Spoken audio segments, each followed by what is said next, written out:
Alors la grande, bonjour. Je vais reprendre le tuto en essayant de parler plus fort. Mais dans tous les cas, le matériel n'est pas bon, hein. Ça, il faut pas se le cacher. Alors, donc l'application, là, on est par exemple sur Google ici. On est très bien connecté sur Google, hein. Si on met par exemple n'importe quoi, ça marche, on va bien connecté sur Google. Donc nous, une fois sur Google, on rentre notre adresse mail, non, plutôt l'adresse du site ici. Ici, c'est d'abord une adresse locale, hein. C'est pour les tests. Une fois on sera hébergé, on va voir l'adresse avec des noms .com, quelque chose comme ça là, avec des bons certificats et autres. Donc, voici, on est sur la page de l'application, donc web, version dédiée à l'IBS. Pour se connecter, on vient sur cette page là. Voilà, on met maintenant nos noms d'utilisateurs, plus le mot de passe. On peut soit venir sur le site de Libreville en basculant avec ce bouton là. Donc, quand on laisse comme ça par défaut, on est sur le site de Franceville. Mais l'administrateur peut soit être sur le site de Libreville ou sur le site de Franceville. Bon, pour le moment, on va travailler avec le site de Franceville puisque là, c'est là-bas que j'ai enregistré quelques données par défaut. Donc là, je clique ici, je me connecte. Et quand je me connecte, je vois par exemple, si je vais afficher les étudiants non inscrits, ils sont ici. J'ai enregistré par exemple le moment 35, hein, ce sont des faux noms. Après, on va enregistrer les vrais noms pour calculer éventuellement les détails que tu voulais voir là. Alors, ici, par exemple, je prends Mani Genesé.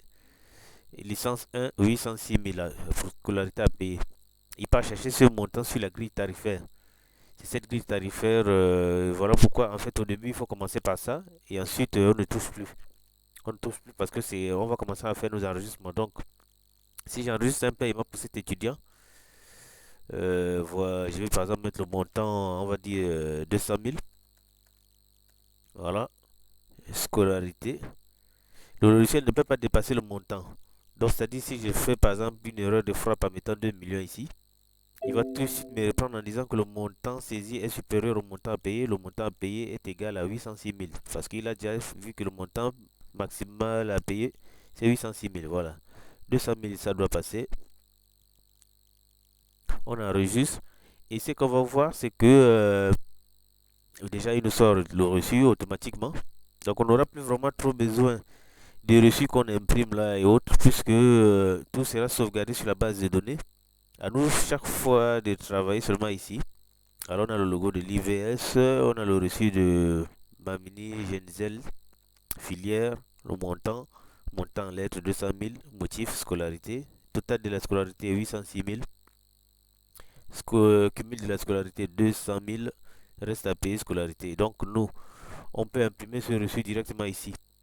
Si je clique sur imprimer ici, normalement si je suis connecté à l'imprimante, ça sort directement. Mais là comme je ne suis pas connecté, il va me sortir un PDF. Ça peut aussi être intéressant d'avoir un PDF, c'est-à-dire qu'on peut vouloir l'envoyer directement à quelqu'un par mail et autres. Mais dans tous les cas, quand on sera à l'école, la machine est forcément connectée. Et comme la machine est connectée, on peut automatiquement voir le reçu sort directement. Il sort en deux exemplaires. Là, je vais avoir le PDF qui est généré automatiquement. Mais dans la pratique, c'est automatiquement dans l'imprimante que le reçu sortira. Alors là, le reçu, on va l'agrandir et voir un peu comment il se présente. Ouais, ça charge un peu, hein. La machine est un peu souvent lente. Bon,